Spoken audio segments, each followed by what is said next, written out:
नमस्ते दोस्तों। आज हम बात करने वाले हैं बीएड के सेकंड सेम के सिलेबस की, जिसमें हम बात करेंगे टीचिंग एंड लर्निंग की, जिसे हिंदी में कहते हैं अधिगम और ज्ञान संरचना। इसमें हम परिचय देखेंगे, उद्देश्य देखेंगे, अधिगम की अवधारणा, अधिगम का अर्थ, परिभाषा और प्रकृति, अधिगम को प्रभावित करने वाली अभिवृत्ति और कारक। संज्ञानात्मक अधिगम में सामाजिक सांस्कृतिक अंतर,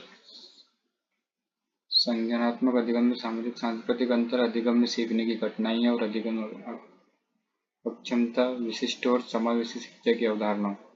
शिक्षण अधिगम के ज्ञानात्मक आधार, विषय वस्तु का ज्ञान, तथ्यात्मक ज्ञान, प्रक्रियात्मक ज्ञान। अधिगम परिस्थितियाँ, ज्ञान के लिए मूलाधार, ज्ञान प्राप्ति के सामान्य सिद्धांत एवं शिक्षण युक्तियाँ। अपनी प्रगति जांचिए, उत्तर सारांश, मुख्य शब्दावली, स्वयं मूल्यांकन प्रश्न एवं अभ्यास। परिचय। अधिगम क्या होता है? मनुष्य के व्यवहार में अधिगम सीखने की भूमिका बहुत महत्वपूर्ण होती है। अधिगम एक ऐसी प्रक्रिया है जिसमें व्यक्ति को संतुष्टि मिलती है, प्रेरणा मिलती है। अधिगम कठिनाइयों व समस्याओं पर विजय प्राप्त करने के लिए अपने व्यवहार को समायोजित करने में समर्थ होता है। अधिगम का अर्थ है अनुभव, शिक्षण अथवा प्रशिक्षण अथवा अध्ययन के द्वारा नए नए तथ्यों को जानना और नई नई क्रियाओं को करना और उन्हें बहुत दिनों तक धारण करना और आवश्यकता पड़ने पर इनका प्रयोग करना। अतः यह कहा जा सकता है कि अधिगम एक मनोवैज्ञानिक प्रक्रिया के साथ साथ निरंतर चलने वाली प्रक्रिया है, जो न केवल विद्यालय जीवन तक सीमित है बल्कि सामाजिक जीवन में भी चलती रहती है। अधिगम शिक्षा के सभी स्वरूपों में केंद्र बिंदु माना जाता है। शिक्षा का स्वरूप चाहे औपचारिक हो या अनौपचारिक, दोनों में ही अधिगम को केंद्र बिंदु माना गया है। यह एक सामाजिक प्रक्रिया है जिसमें बालक नए अनुभवों से सीखता है तथा इन्हीं अनुभवों से वह परिपक्वता की ओर आगे बढ़ता है। व्यक्ति अपने जन्म के समय से मृत्यु तक कुछ न कुछ सीखता रहता है। वह अपने और दूसरों के अनुभवों से सीखकर अपने व्यवहार, विचार, इच्छा, भावनाओं आदि में परिवर्तन करता है। मानवीय संदर्भ में अधिगम को जीवन पर्यंत चलने वाली प्रक्रिया के रूप में स्वीकार किया गया है। जिस प्रकार शिक्षण आजीवन चलने वाली प्रक्रिया है, उसी प्रकार अधिगम भी आजीवन चलने वाली प्रक्रिया है, जो व्यक्ति के जन्म से लेकर मृत्यु तक चलती है। अनुभव होने के कारण अधिगम हस्तांतरणीय है, जो समान परिस्थितियों में हस्तांतरित किया जा सकता है। मनुष्य बिना अधिगम के अपने मूल व पशुवत प्रवृत्तियों से छुटकारा नहीं पा सकता है। इसी कारण मानव जीवन में अधिगम का अपना महत्वपूर्ण स्थान है। प्रस्तुत इकाई में अधिगम का अर्थ, स्वरूप, इसको प्रभावित करने वाले विवृत्तियाँ, कारक, संज्ञानात्मक अधिगम, सामाजिक संस्कृति अंतर, अधिगम क्षमता, विशिष्ट और समावेशी शिक्षा, शिक्षण अधिगम की ज्ञानात्मक आधार आदि तथ्यों का विस्तार से वर्णन किया गया है। अधिगम का उद्देश्य क्या है? इस इकाई को पढ़ने के बाद आप अधिगम के अर्थ, प्रकृति, उद्देश्य को समझ पाएंगे। इसमें आगे देखते हैं अधिगम की अवधारणा। अधिगम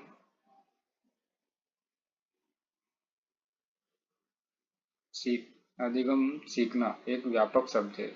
यह जन्मजाति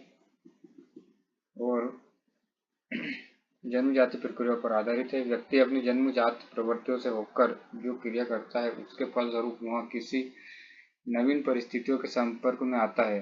तब वह पुराने अनुभवों के आधार पर इस नवीन परिस्थितियों द्वारा अपनी प्रवृत्ति को संतुष्ट नहीं कर पाता है, तो वह इस परिस्थिति के साथ समायोजन करने का प्रयत्न करता है। परिणामतः वह अपने उन व्यवहारों को छोड़ देता है जो उक्त परिस्थिति के अनुकूल नहीं होते और नवीन परिस्थिति के अनुकूल व्यवहारों को अपनाने लगता है। इस प्रकार उसके व्यवहार अनुभवों के आधार पर परिवर्तित और परिमार्जित होते रहते हैं। उदाहरणार्थ, शिशु के सामने दीपक ले जाने पर वह स्वाभाविक रूप से उसकी लौ को पकड़ने के लिए हाथ बढ़ाता है, किंतु लौ हाथ में लगते ही उसे जलन का अनुभव होता है। और वह हाथ खींच लेता है। पुनः जब कभी उसे सामने दीपक लाया जाता है तब वह अपने अनुभव के आधार पर अब की बार लो को पकड़ने के लिए हाथ नहीं बढ़ाता है, वरन वह उससे दूर भागने का प्रयास करता है। इस प्रकार अनुभव के आधार पर उसके स्वाभाविक व्यवहार में परिवर्तन हो जाता है। मनोविज्ञान के अंतर्गत इस प्रकार के स्वाभाविक व्यवहार में होने वाले प्रगतिशील परिवर्तन या परिमार्जन को सीखना ही कहते हैं।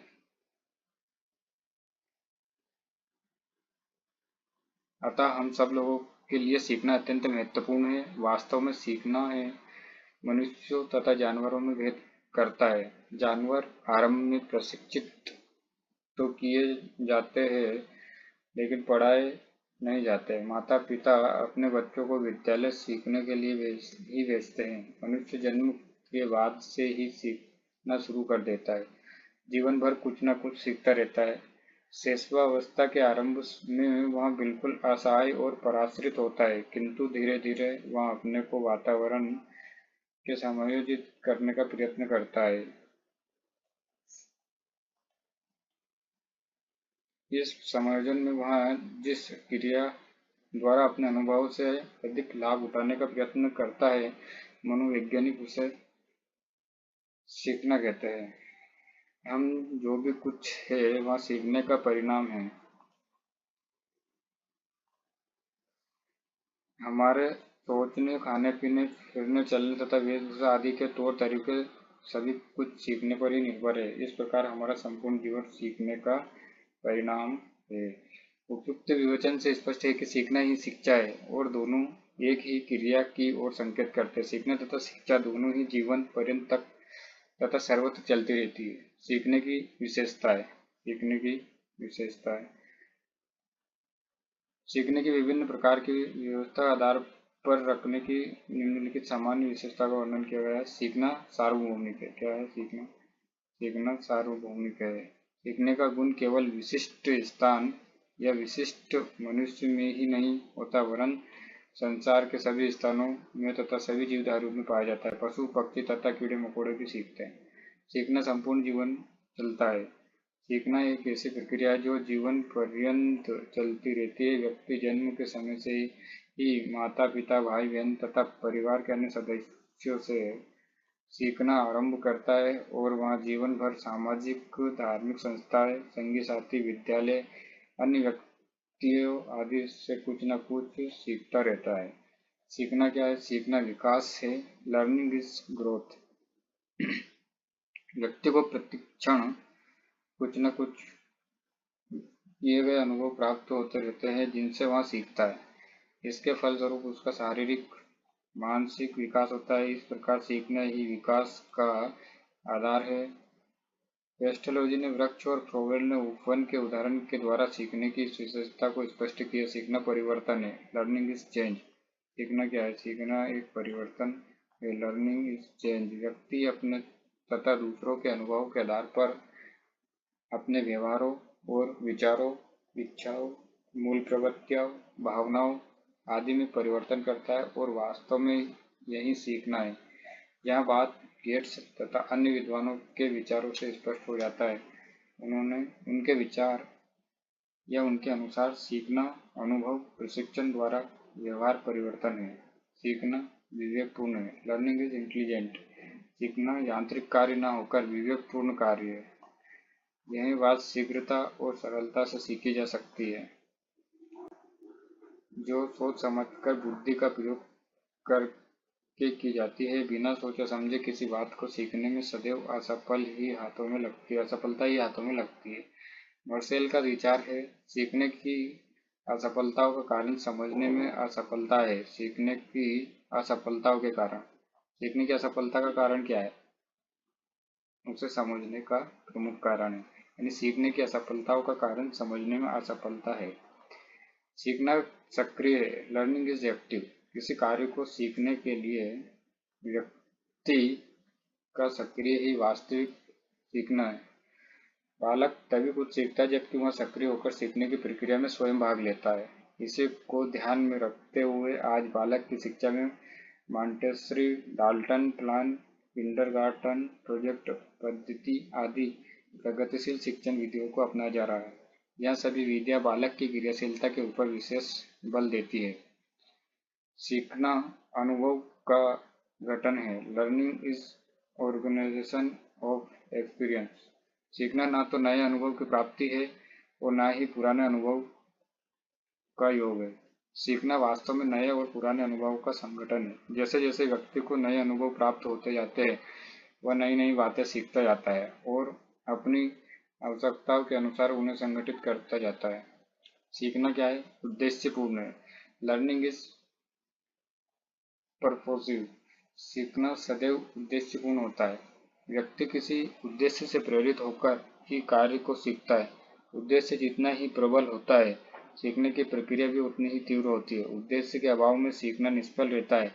मार्शल ने इस संबंध में लिखा है, सीखने के लिए उत्तेजित और निर्देशित उद्देश्य की अति आवश्यकता है और उसे उद्देश्य के बिना सीखने में असफलता निश्चित है। सीखना अनुकूल है। वातावरण संयोजन करने के लिए व्यक्ति को अनेक नए व्यवहारों, क्रियाओं, भाषाओं, उठने बैठने के तरीके, रहन सहन, रीति रिवाज आदि सीखने पड़ते हैं।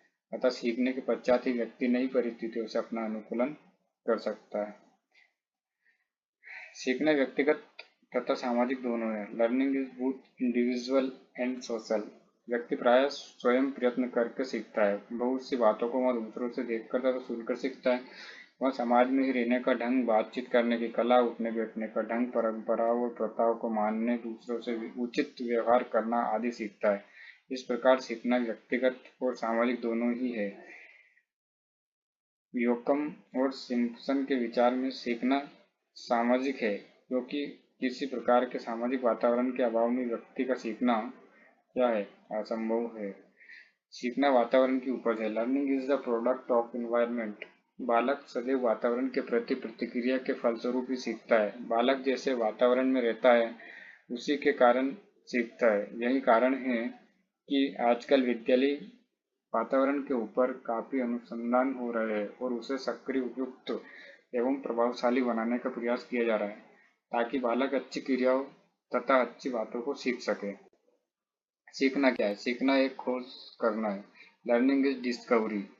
सीखना वास्तव में किसी कार्य को सोच समझ कर करना, एक निश्चित परिणाम पर पहुंचना है, अर्थात नए ज्ञान की खोज करना है। व्यक्ति में खोज करने की क्षमता जितनी ही तीव्र होती है, वह उतनी ही शीघ्रता से किसी बात को सीखता है। मार्शल के विचार में सीखना उस बात को खोजने और जानने का कार्य है जिसे एक व्यक्ति खोजने जिसे एक व्यक्ति खोजना और जानना चाहता है। प्रक्रिया और कार्य। जैसा कि पहले बताया जा चुका है कि सीखना एक सतत, व्यापक, जीवन पर्यंत चलने वाली प्रक्रिया है। सीखना एक साथ ही नहीं हो जाता है, वरन सीखने के लिए विभिन्न अनुभवों को एकत्रित करना पड़ता है। संपूर्ण अनुभव अनेक क्रियाओं तथा उप क्रियाओं से बनता है। सीखने की प्रक्रिया के सोपानों का संबंध मिलर तथा डोलार्ड ने निम्न प्रकार वर्णन किया है। सीखने के लिए व्यक्ति को किसी वस्तु की आवश्यकता अनुभव होनी चाहिए, उसे कुछ देखना भालना चाहिए, उसे कुछ करना चाहिए और अंत में उसे कुछ प्राप्त करना चाहिए। सीखने की प्रक्रिया को निम्न चित्र के द्वारा भी समझ सकते हैं।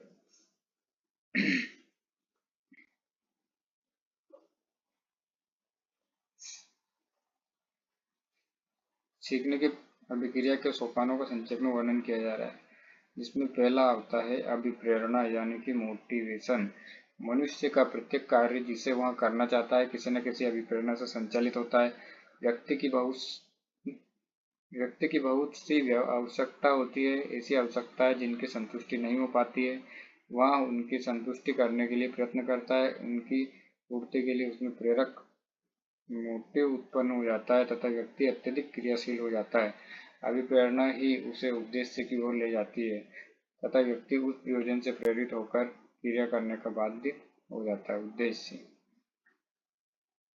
सीखना एक लक्ष्य प्रेरित क्रिया है। व्यक्ति को व्यवहार प्रयोजन से पूर्ण होता है। वह अपनी आवश्यकताओं की पूर्ति के लिए एक निश्चित उद्देश्य की ओर व्यवहार करने लगता है। उद्देश्य निर्धारित हो जाने पर उसके व्यवहार की दिशा स्पष्ट एवं निश्चित हो जाती है। मानव उस क्रिया को सीखना नहीं चाहता जो उसकी आवश्यकता तथा उद्देश्य की पूर्ति नहीं करता। बाधा। उद्देश्य की प्राप्ति करने के लिए बाधा उपस्थित न होने पर व्यक्ति को कोई नया अनुभव होता है। बाधा के आ जाने पर व्यक्ति अनेक प्रकार के संभावित व्यवहार करता है। प्रयत्न, मूल, सूझ अथवा तर्क के द्वारा उपयुक्त व्यवहार को खोज निकालता है। विभिन्न संभावित अनुक्रियाएं, पुनर्वलन, संगठन। संगठन में क्या आता है? सीखना, उचित एवं सफल अनुक्रियाओं का चुनाव एवं संगठन है प्रत्येक प्रकार के सीखने की क्रियाएं में प्रगति के साथ ही मानसिक संगठन भी होता रहता है। अधिगम की क्रिया के विभिन्न अंगों का संगठन नवीन ज्ञान की पूर्व ज्ञान से जोड़ने के लिए किया जाता है। इससे नवीन अनुक्रिया उसके ज्ञान का एक अंग बन जाती है। अधिगम अधिगम का अर्थ, परिभाषा और प्रकृति। अधिगम एक मनोवैज्ञानिक प्रक्रिया तथा किसी प्रकार की शिक्षण प्रणाली में अधिगम का महत्वपूर्ण स्थान है। शिक्षा मनोविज्ञान में अधिगम को विशेष महत्व दिया गया है। अधिगम शब्द का प्रयोग अधिगम प्रक्रिया तथा उस प्रक्रिया के मूल्यांकन प्रोडक्ट दोनों के लिए किया जाता है। अधिगम का सामान्य अर्थ है सीखना अथवा व्यवहार में परिवर्तन। छात्र के व्यवहार में परिवर्तन अनुभव तथा प्रशिक्षण के द्वारा होता है। उदाहरण के लिए एक बालक जलती हुई मोमबत्ती को पकड़ लेता है। लो पकड़ने से उसका हाथ जलने लगेगा तथा बालक को पीड़ा होगी, तो भविष्य में बालक पुनः अग्नि के नजदीक नहीं जाएगा। यहाँ बालक का अपना स्वयं का अनुभव हो गया। इस प्रकार के सीखने को अनुभव द्वारा सीखना कहते हैं।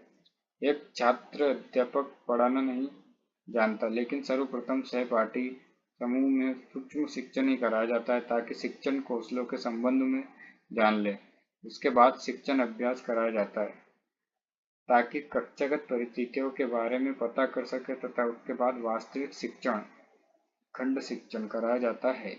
इस प्रकार छात्र अध्यापक शिक्षण कार्य में सने सने निपुणता प्राप्त कर लेता है। इसे ही प्रशिक्षण द्वारा सीखना कहते हैं। व्यक्ति के दैनिक जीवन में अधिगम अथवा सीखने के अनेक उदाहरण है। यथा पाठ याद करना, कंप्यूटर चलाना, कार चलाना, खाना बनाना, विज्ञान संबंधी प्रयोग करना आदि। देखने के अनुसार अधिगम के प्रमुख रूप से 3 तत्व होते हैं, जैसे कि सीखने वाले प्राणी या अधिगम कर्ता, उत्तेजक परिस्थितियां या पर्यावरण, अनुक्रिया। अधिगम अथवा सीखने के अर्थ को स्पष्ट करते हुए डॉक्टर एस.एन. दुबे सरतेंदु ने लिखा है कि सीखने का अर्थ है अनुभव, शिक्षण अथवा प्रशिक्षण अथवा अध्ययन के द्वारा नए नए तथ्यों को जानना और नई नई क्रियाओं को करना और उन्हें बहुत दिनों तक धारण करना, आवश्यकता पड़ने पर इनका प्रयोग करना। अतः यहाँ कहा जा सकता है कि सीखना अथवा अधिगम एक मनोवैज्ञानिक प्रक्रिया के साथ साथ सतत चलने वाली प्रक्रिया है। न केवल विद्यालयी जीवन तक सीमित है बल्कि सामाजिक जीवन में भी चलती रहती है। यहाँ सीखना नकारात्मक तथा सकारात्मक दोनों ही प्रकार का हो सकता है। अधिगम अथवा सीखने से समायोजन में सहायता मिलती है। अधिगम की परिभाषा क्या क्या है? अधिगम अथवा सीखने की विभिन्न शिक्षाविदों, शिक्षा शास्त्रियों तथा मनोवैज्ञानिकों ने अलग अलग परिभाषाएं दी है, जिनमें से कुछ इस प्रकार है। सबसे पहले हम देख लेते हैं स्किनर की परिभाषा। स्किनर क्या कहते हैं? स्किनर ने अधिगम की परिभाषा देते हुए कहा है कि अधिगम अधिगम व्यवहार में उत्तरोत्तर सामंजस्य की प्रक्रिया है। अधिगम व्यवहार में उत्तरोत्तर सामंजस्य की प्रक्रिया है। वुडवर्थ ने अधिगम अथवा सीखने के बारे में कहा है कि नवीन ज्ञान और अनुक्रियाओं को अर्जित करने की प्रक्रिया को सीखने की प्रक्रिया कहा जाता है। इसमें क्या कहा है कि नवीन ज्ञान और अनुक्रियाओं को प्रक्रिया को सीखने की प्रक्रिया कहा जाता है। प्रो एंड प्रो के द्वारा क्या कहा है? अधिगम आदतों, ज्ञान एवं अभिवृत्तियों का अर्जित ज्ञान है। अधिगम आदतों, ज्ञान एवं अभिवृत्तियों को अर्जित करना है। किंग्सले और ग्रे ने अधिगम की परिभाषा इस प्रकार दी है। अधिगम एक ऐसी प्रक्रिया है जिसमें व्यक्ति को संतुष्टि की प्राप्ति होती है, प्रेरणा मिलती है तथा वह कठिनाइयों व समस्याओं पर विजय प्राप्त करने के लिए अपने व्यवहार को समायोजित करने में समर्थ होता है। मर्फी महोदय का कहना है कि अधिगम व्यवहार में परिवर्तन के साथ साथ देखने का यह प्रेक्षण की एक कला भी है। हिलगार्ड के अनुसार अधिगम वह प्रक्रिया है जिसके द्वारा कोई क्रिया आरंभ होती है अथवा परिस्थितियों का सामना करने पर परिवर्तन होता है। इसके लिए आवश्यक है कि क्रिया के परिवर्तन की विशेषताओं को मूल अनुक्रियाओं, प्रवृत्तियों, परिपक्वता अथवा प्राणी की अस्थायी स्थिति के आधार पर व्याख्या न की जा सके। जेपी गिलफोर्ड के अनुसार व्यवहार में होने वाले परिवर्तन के कारण सीखना एक व्यवहारिक परिवर्तन है। गेट्स महोदय की परिभाषा अधिक प्रचलित है। वे कहते हैं कि अनुभव एवं शिक्षण द्वारा व्यवहार परिवर्तन को अधिगम कहते हैं। अनुभव एवं प्रशिक्षण के द्वारा जो व्यवहार में परिवर्तन आता है उसे ही क्या कहते हैं, उसे ही अधिगम कहते हैं। गेरिट महोदय अधिगम के संबंध में अपने विचार इस प्रकार देते हैं। अधिगम को व्यवहार का संगठन माना जाता है। गुत्रे के अनुसार यहाँ सीखने की योग्यता है। उपयुक्त परिभाषाओं के आधार पर यहाँ कहा जा सकता है कि अधिगम व्यवहार परिवर्तन की प्रक्रिया है जो निरंतर चलती रहती है और इस व्यवहार परिवर्तन का प्रमुख आधार अनुभव है। अर्थात अनुभव के आधार पर सीखी गई कोई भी चीज हमारे मस्तिष्क में स्थायी स्थान बना लेती है। इसलिए अधिगम के आधार के रूप में अनुभव को प्राथमिकता दी जाती है। अर्थात यहाँ कहा जा सकता है कि अधिगम अनुभव के परिणाम स्वरूप व्यवहार में परिवर्तन है। डॉक्टर ए.एस.पी. कुलश्रेष्ठ ने अपनी पुस्तक शैक्षणिक तकनीक के मूल आधार में डॉक्टर टी.आर. शर्मा द्वारा अधिगम के विभिन्न लक्षणों को वर्णन किया है, जो इस प्रकार: अधिगम छात्रों के व्यवहार में परिवर्तन लाता है और व्यवहार को प्रभावित करता है। अधिगम का अर्थ है प्राप्त करना, स्मरण रखना तथा अनुभव को संगठित एवं परिष्कृत करना।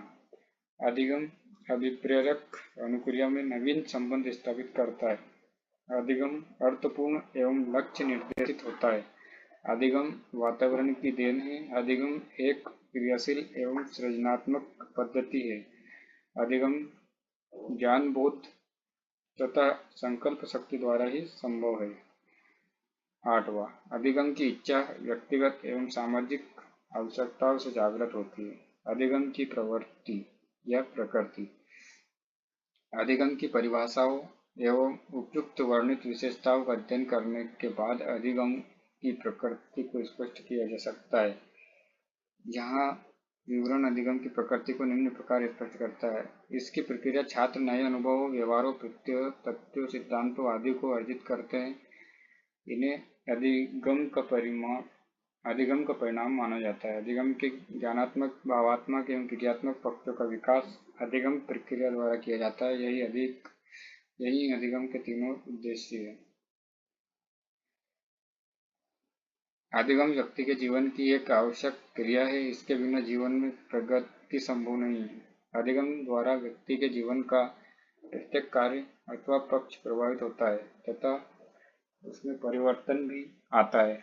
जिस प्रकार शिक्षण आजीवन चलने वाली प्रक्रिया है, उसी प्रकार अधिगम भी आजीवन चलने वाली प्रक्रिया है जो व्यक्ति के जन्म से लेकर मृत्यु तक चलता रहता है।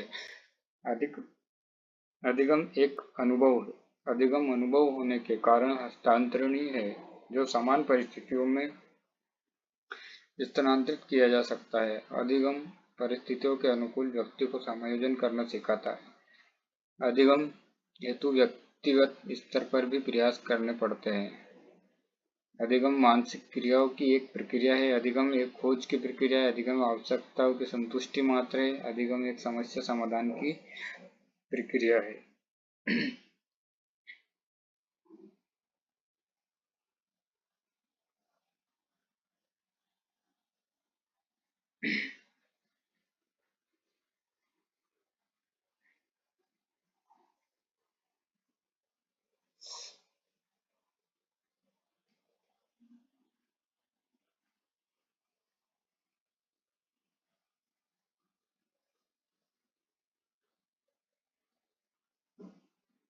धन्यवाद।